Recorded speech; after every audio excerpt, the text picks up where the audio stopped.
salam kebangkitan, salam penuaian. Shalom Bapak Ibu semuanya, apa kabarnya? Ya, senang sekali hari ini boleh bersama-sama kembali dengan BMC New York di hari Minggu 28 Januari 2024.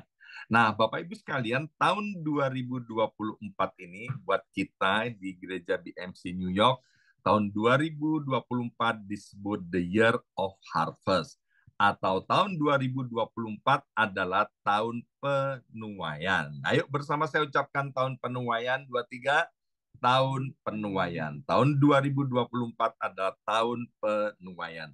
Dan ayat mas kita untuk tahun 2024 diambil dari kitab Mazmur pasal 126 ayat yang kelima sampai dengan ayat yang keenam. Demikian bunyi firman Tuhan, kita baca bersama-sama 2-3. Orang-orang yang menabur dengan mencucurkan air mata akan menuai dengan bersorak-sorai. Orang yang berjalan maju dengan menangis sambil menabur benih, pasti pulang dengan sorak-sorai sambil membawa berkas-berkasnya. Dan ayat emas kita untuk bulan Januari 2024 ini diambil dari kitab Pengkhotbah pasal 11 ayat yang ke-6. Ayo kita baca ayat emas kita untuk Januari 2024, 2-3. Taburkanlah benihmu pagi-pagi hari, dan janganlah memberi istirahat kepada tanganmu pada petang hari, karena engkau tidak mengetahui apakah ini atau itu yang akan berhasil, atau kedua-duanya sama baik, ya. Untuk bulan Januari ini subtema kita adalah sow your seed atau taburlah benihmu. Bersama saya ucapkan taburlah. 2-3, taburlah. Nah, Bapak Ibu sekalian, ya, bicara soal menabur, ya, kita harus membacanya begini. Tulisannya memang menabur, Bapak Ibu sekalian, tapi bacanya harus dengan bacaan yang lain, yaitu menabung. Tulisannya menabur, tapi bacanya yaitu menabung. Kalau Bapak Ibu sekalian ketemu dengan kata tabur dan kita membacanya tabung, maka itu Bapak Ibu sekalian akan suka untuk menabur. Ya, dalam Alkitab Perjanjian Baru dikatakan jangan sesat, Allah itu tidak bisa dipermainkan. Apa yang ditabur orang, apa yang ditabung orang, itu yang akan dituainya. Menabur sedikit, menuai sedikit. Menabung sedikit, menuai sedikit. Menabung banyak, menuai banyak. Menabur banyak, menuai banyak. Jadi apa yang ditabur, itu yang akan kita tuai. Jadi sekali lagi, kalau Bapak Ibu sekalian membaca kata menabur itu dan dibaca menabung, saya percaya kita akan suka untuk melakukannya.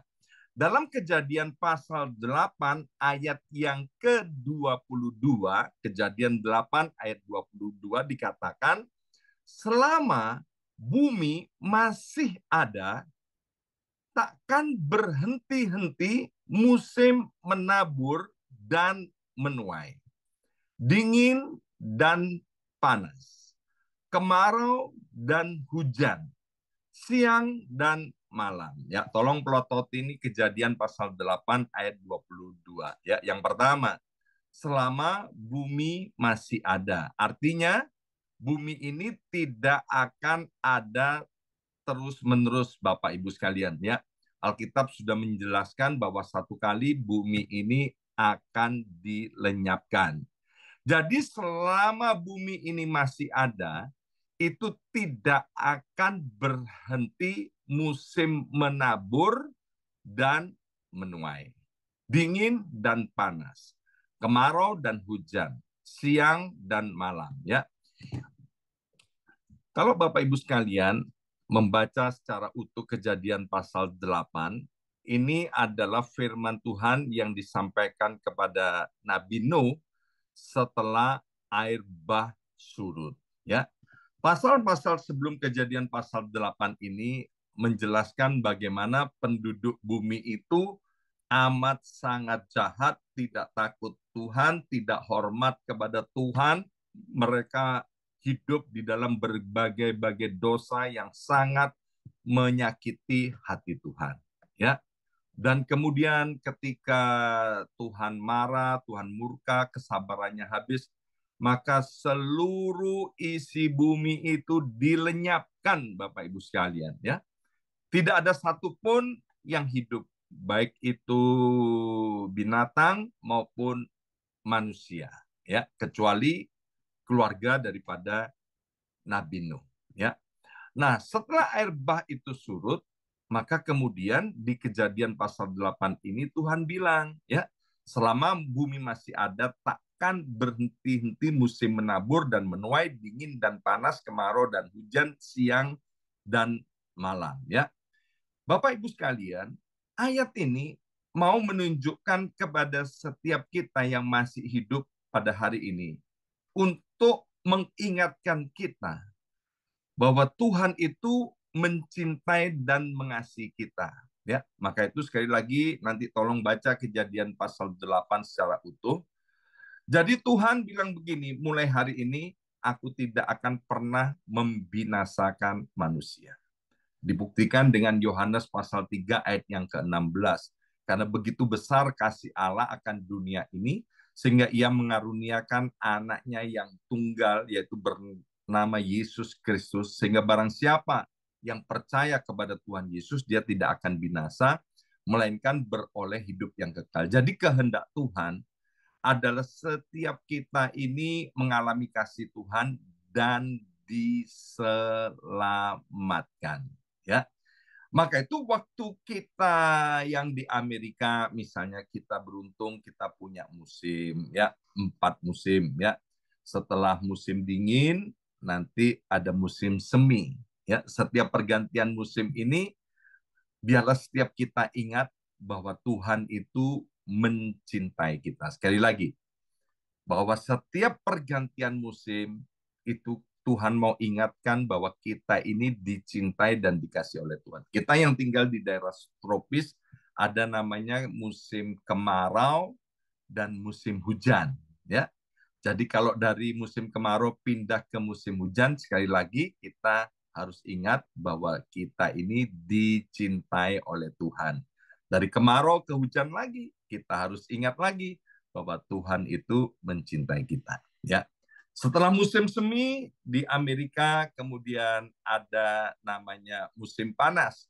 Dan pergantian musim itu sekali lagi kita ingat bahwa Tuhan itu mengasihi kita. Dari musim panas ke musim gugur, kita ingat lagi bahwa Tuhan itu mengasihi kita. Dan selanjutnya, dari musim gugur kepada musim dingin, Tuhan itu mengasihi kita. Tuhan itu mengasihi kita dulu, sekarang, dan selama-lamanya. Ya.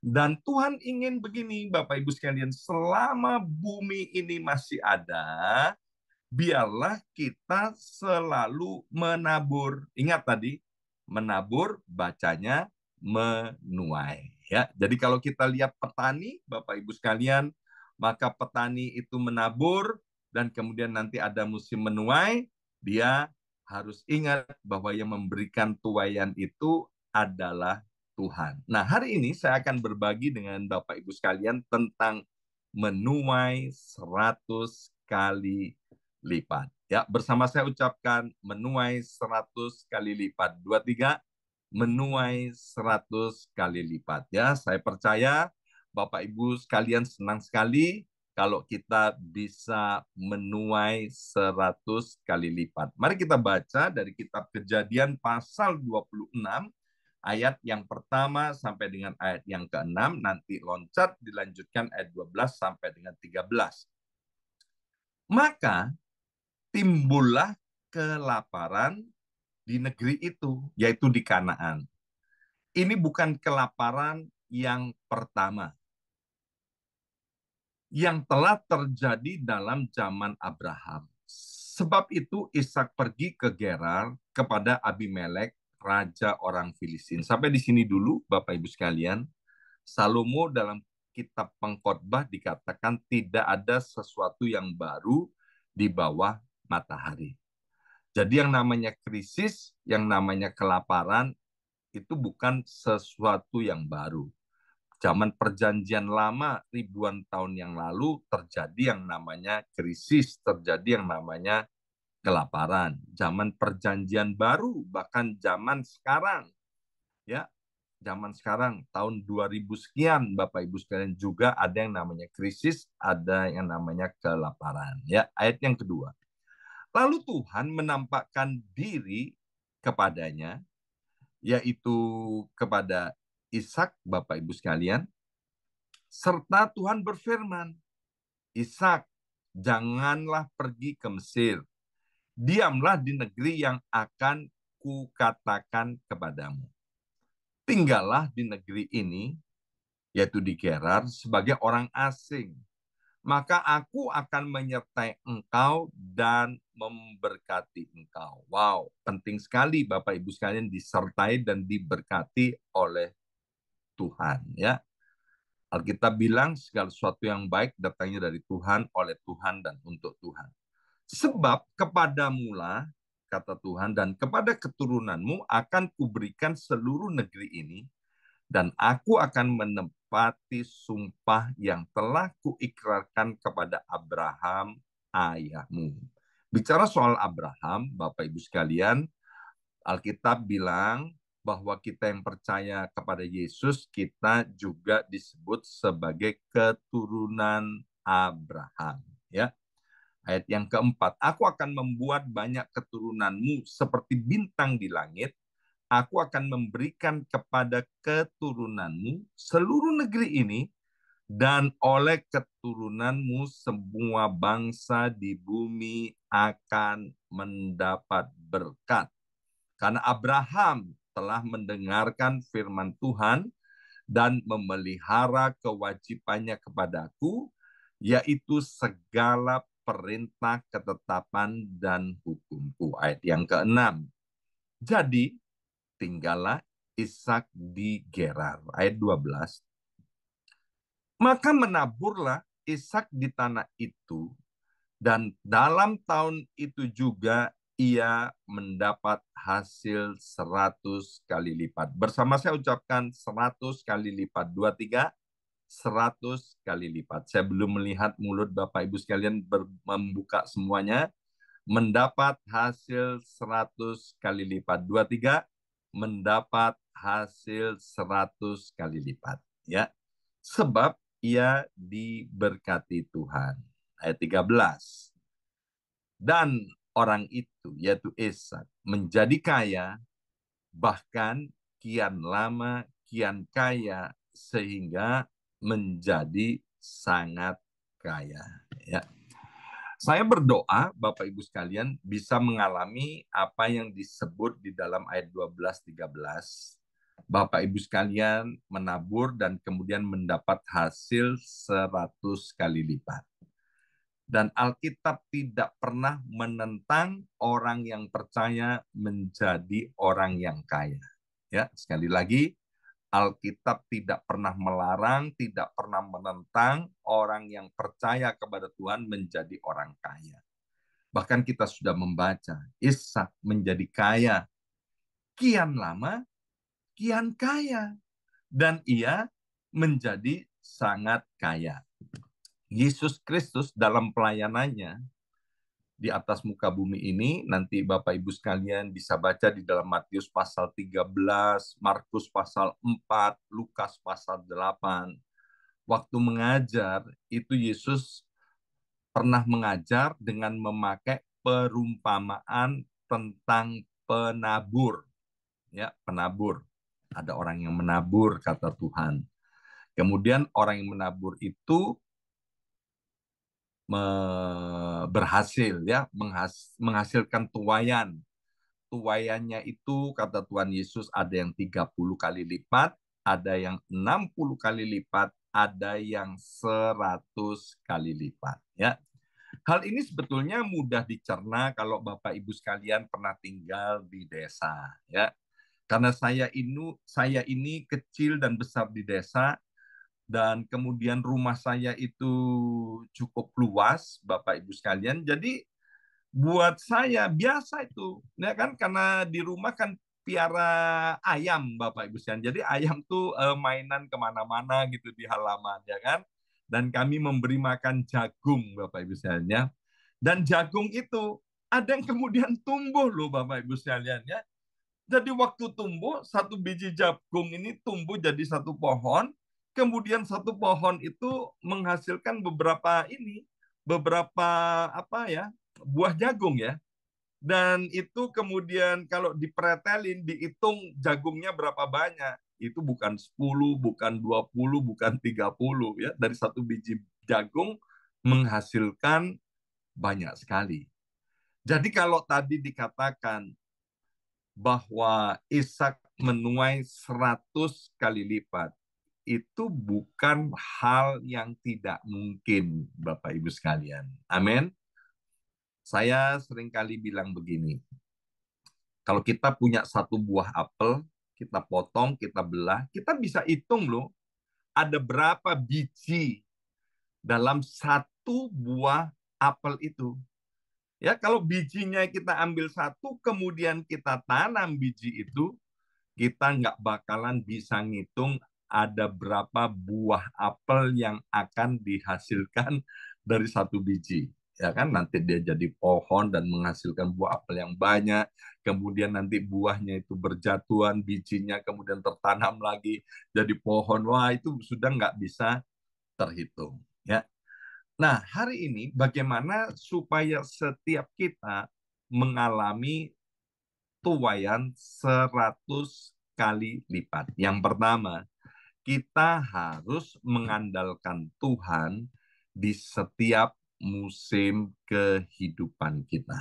Ya, nggak peduli apa saja nama musim hidup kita. Mungkin kita bilang sekarang ini aku sedang mengalami musim panas terik, musim kering, atau musim dingin, atau musim gugur, ya, apapun, Bapak Ibu sekalian, biarlah setiap musim kehidupan kita, di setiap musim kehidupan kita, kita mengandalkan Tuhan. Baik ketika kita sedang diberkati, atau ketika kita hari ini sedang dalam keadaan susah, dalam keadaan kekurangan, maupun ketika kita dalam keadaan jaya, Tuhan mau supaya kita ini mengandalkan Tuhan. Coba lihat lagi Kejadian pasal 26 ayat 2. Lalu Tuhan menampakkan diri kepadanya serta berfirman kepada Ishak, janganlah pergi ke Mesir. Ya, memang Bapak Ibu sekalian, waktu terjadi krisis, pergi ke Mesir minta tolong itu adalah hal yang wajar, Bapak Ibu sekalian. Ya, saya waktu pertama kali pergi ke Mesir, ya, tahun 1995, kemudian di dalam bis itu, Bapak Ibu sekalian, saya duduk dengan seorang penulis buku yang sangat terkenal di Indonesia, dan itu adalah surprise buat saya, ya kan? Dan kemudian saya ngobrol nih sama penulis buku terkenal ini. Saya bilang, Mesir ini kok suburnya luar biasa ya. Itu pohon-pohonan, kemudian perkebunan luas di mana-mana bisa dilihat, Bapak Ibu sekalian. Bukannya Mesir itu gersang, kering, kerontang. Penulis buku itu dia bilang gini, enggak Pak, memang Mesir itu daerah yang diberkati, ya, suburnya luar biasa. Mesir itu makmur. Bahkan sampai hari ini, Bapak Ibu sekalian, ya, salah satu penghasilan negara daripada Mesir itu yaitu dari pertanian dan perkebunannya. Jadi waktu di Kanaan itu terjadi kelaparan adalah hal yang wajar buat Ishak pergi ke Mesir, Bapak Ibu sekalian. Jadi buat kita, yang ngalami kesusahan sebetulnya ya wajar nih. Siapa ya orang kaya yang bisa cari utangan ya? Bahkan bahkan seorang teman saya nih, ini kebangetan seorang teman saya tahu dia punya emas yang cukup banyak, Bapak Ibu sekalian ya. Dia punya emas, kok Pak Yongki tahu? Ya karena belinya bareng saya, ya kan? Dan ketika anaknya mau kuliah, Bapak Ibu sekalian, ini teman saya, tega loh. Dia bilang sama temennya yang kaya, tolong dong bantuin aku, ya kan? Aku mau kuliahin anakku. Punya emas banyak, dia nggak mau jual emasnya, dia mau ngebis, minta orang lain bantu. Ini orang punya emas. Apalagi kalau orang dalam keadaan krisis, nggak punya apa. Ya udah aku bela-belain deh. Aku malu, nggak apa-apa lah malu, cuman paling beberapa menit deh, ya kan? Datang ke Mesir mau minta pertolongan. Bahasa rohaninya gini, jangan ngerepotin Tuhan, sungkan, ya kan? Daripada ngerepotin Tuhan, lebih baik ngerepotin teman. Ya.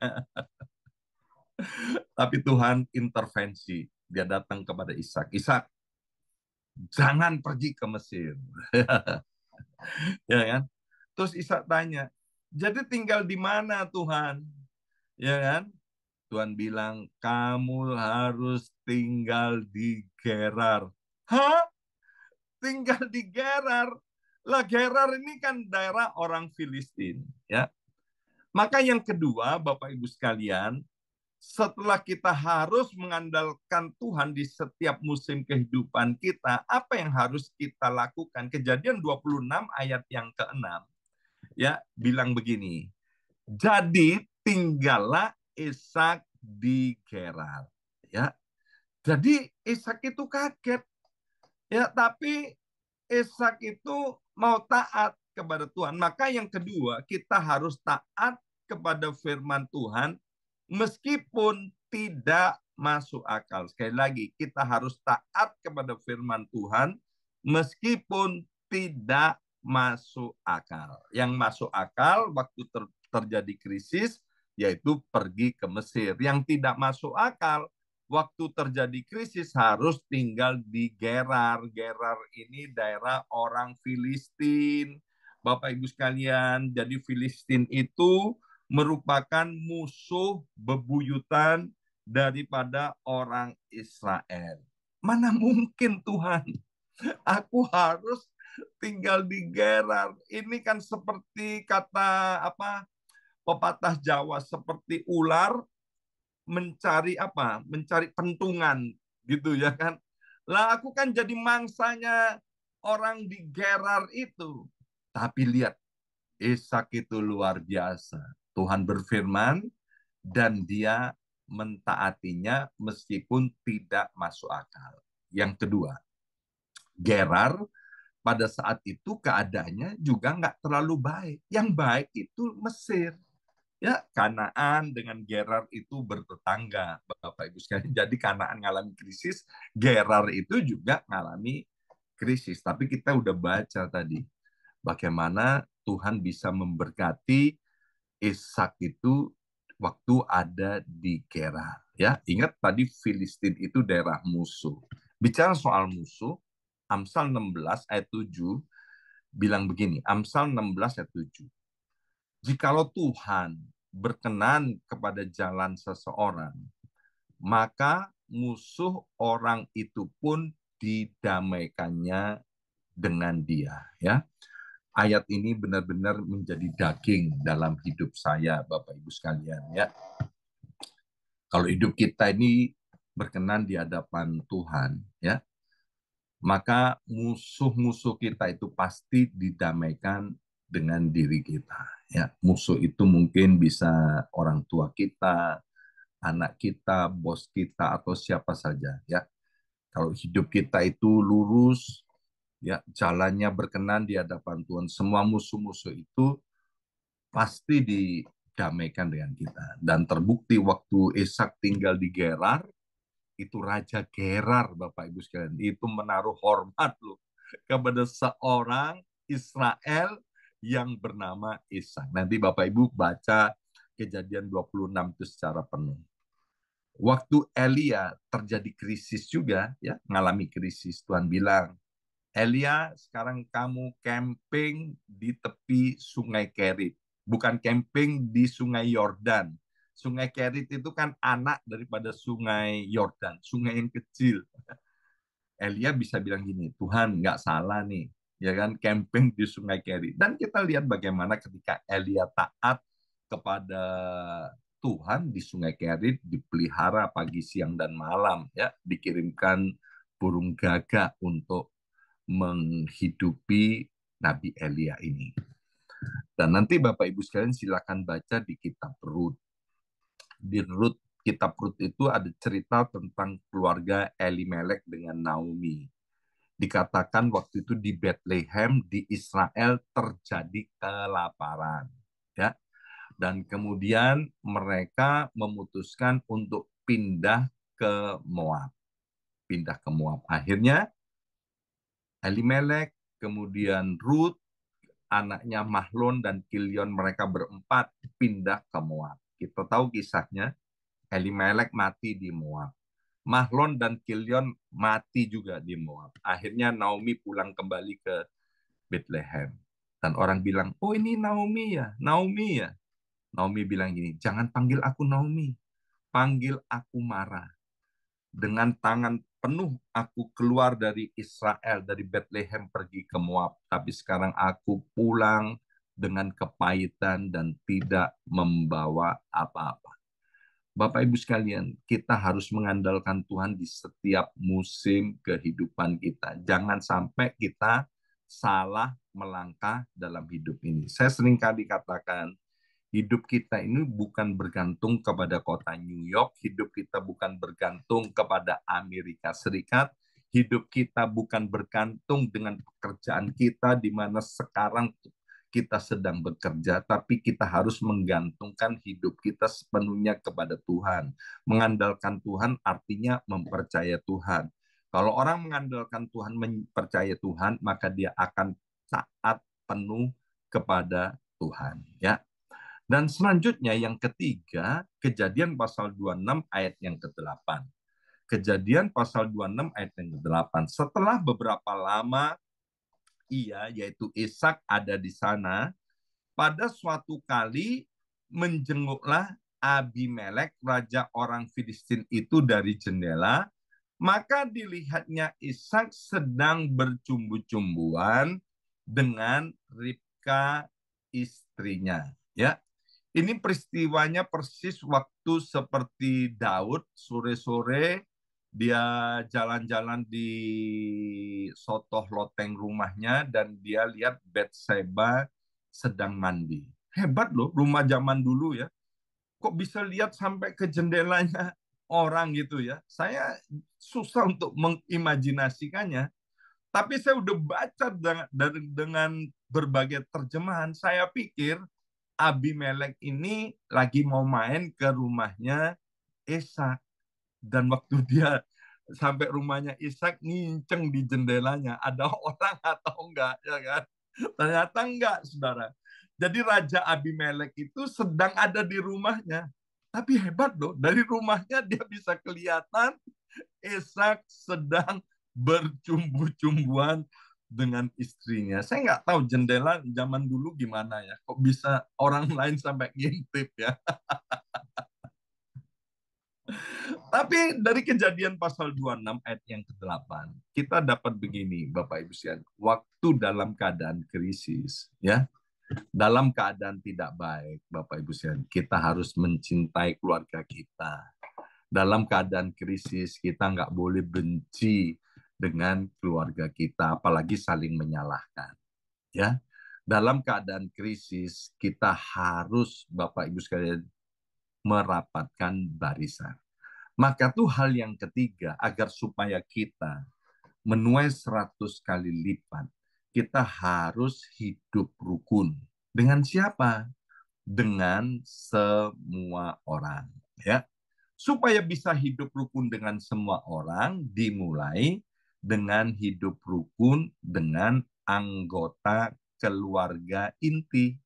Sebab kalau sama anggota keluarga inti tidak bisa rukun, di luaran kita bisa rukun, maaf, itu namanya pencitraan. Ya, kita nggak boleh pencitraan, Bapak Ibu sekalian. Jadi hidup rukun itu harus dengan semua orang dan dimulai dari keluarga inti. Kita masih ingat, Bapak Ibu sekalian, di dalam Mazmur 133 ayat yang pertama sampai dengan ayat yang ketiga, di mana kalau kita hidup rukun, berdampingan satu dengan yang lainnya, maka ke sana Tuhan akan memerintahkan berkat-berkat untuk dicurahkan. Ya, tadi waktu Ishak diintip oleh Raja Gerar itu Abimelek, itu kan masih dalam keadaan krisis.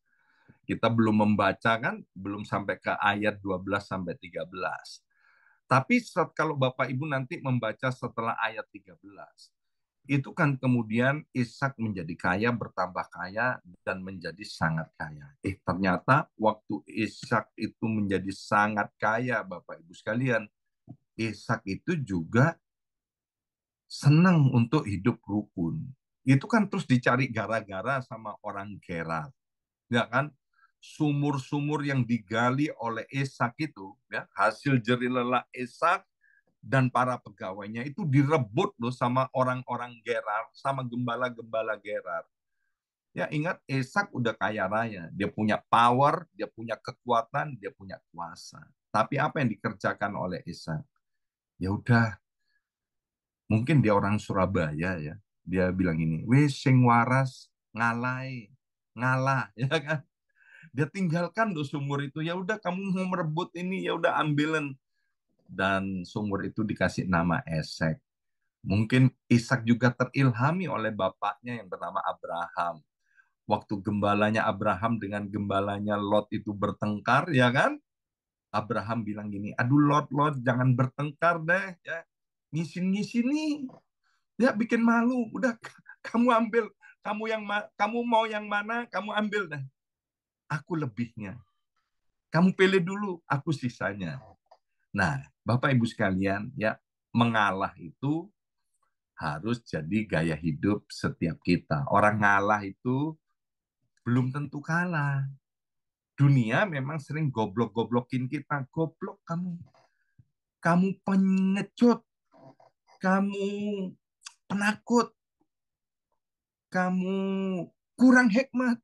Kurang cerdik. Biarin dunia bilang apa, Bapak Ibu sekalian.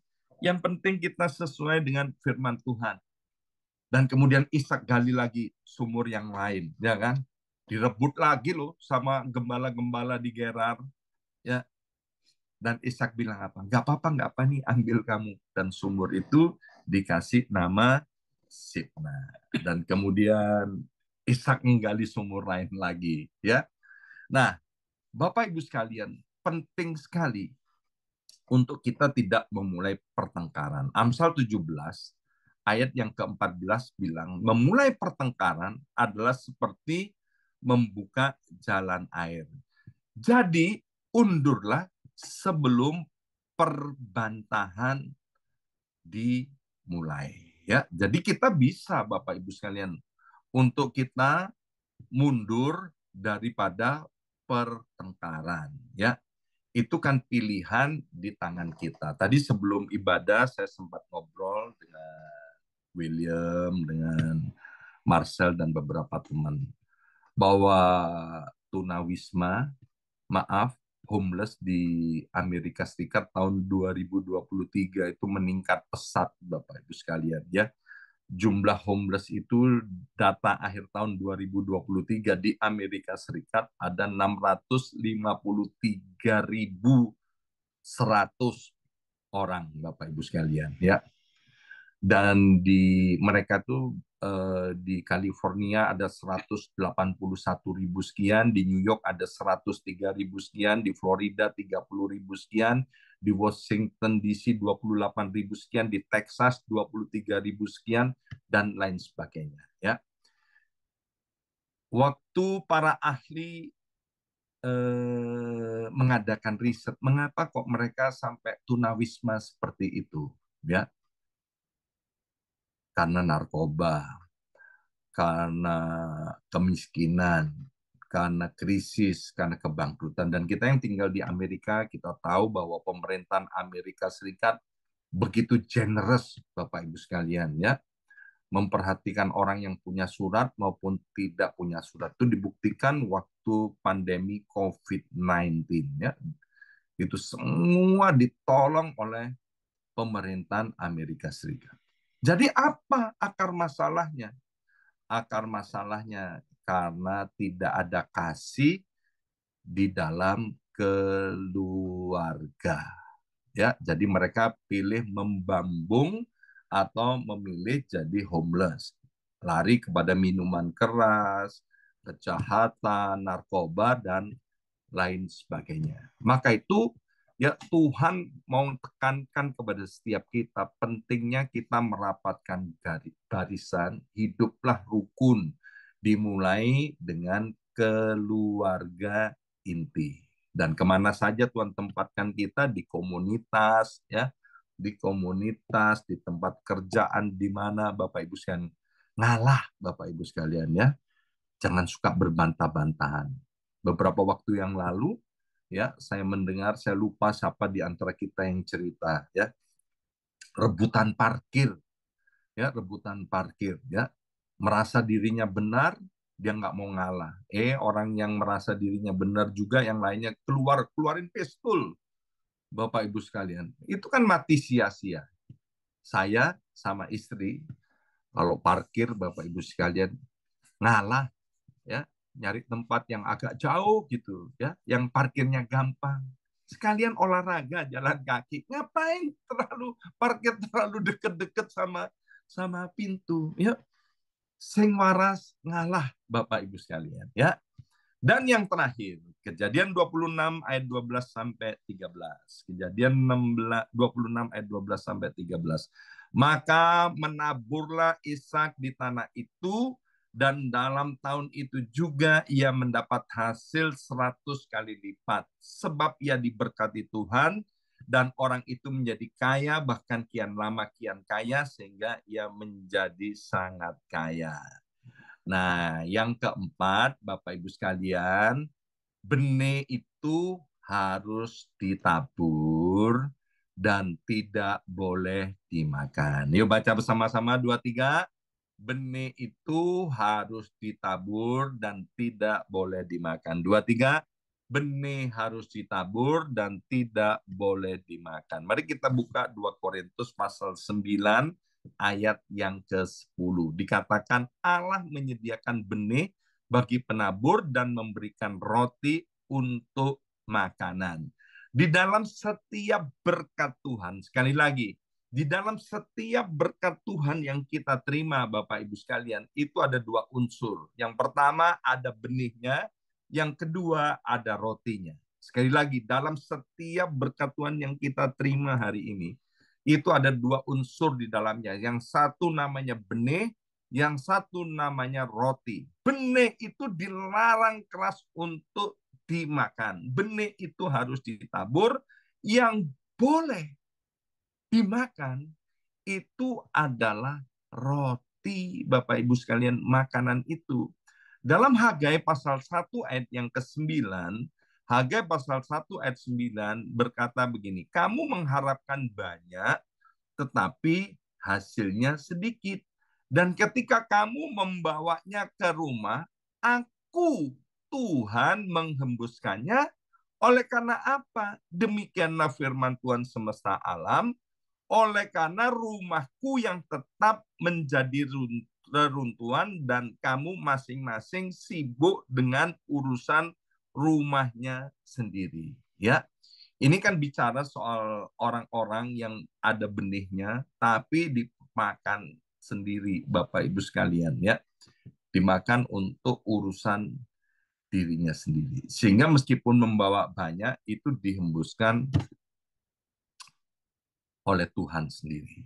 Ya, karena kita ini kan sangat terinspirasi dengan ajaran guru SD zaman kita dulu. Saya nggak tahu zaman sekarang apa guru SD itu ngajarin seperti itu.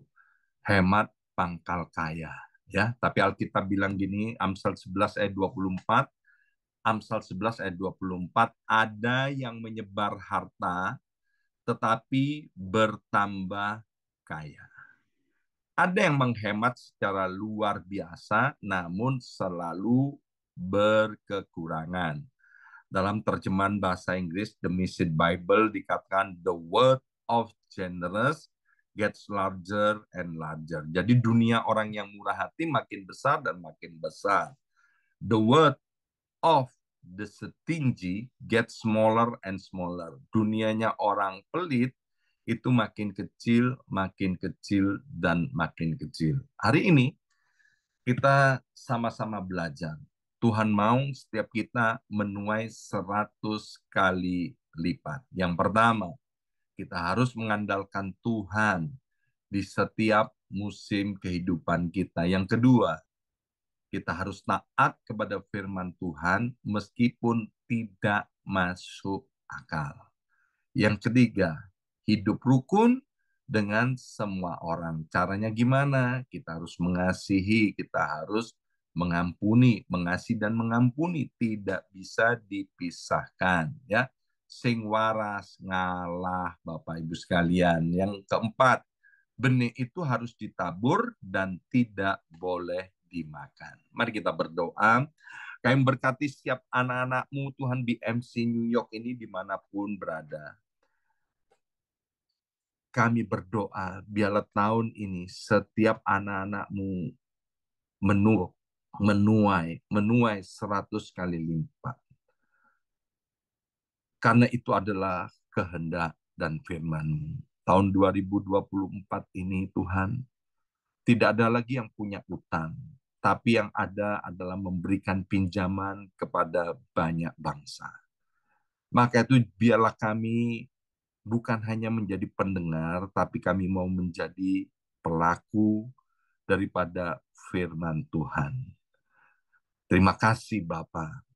Kami mau berdoa, biarlah langit dibuka oleh Tuhan. Sorga terbuka untuk setiap anak-anak Tuhan. Tanah di mana anak-anak-Mu berpijak menjadi tanah yang baik dan subur. Dan dengan pertolongan Roh Kudus, biar setiap anak-anak-Mu mau untuk melangkah menabur Tuhan. Sebab kami percaya akan firman-Mu, apa yang kami tabur pasti kami tuai. Terima kasih Bapak. Kami juga berdoa untuk setiap anak-anak-Mu yang sudah melayani dan mempersembahkan ibadah secara online ini. Ini adalah bentuk taburan daripada anak-anak-Mu, dan Tuhan pasti memperhitungkannya. Apa yang dikerjakannya tidak pernah sia-sia di hadapan Tuhan. Mari angkat kedua belah tangan kita, arahkan wajah kita ke sorga dan terima dengan iman berkat dan rahmat dari Allah Bapa, yaitu Yesus Kristus, dan persekutuan yang manis dengan Roh Kudus-Nya.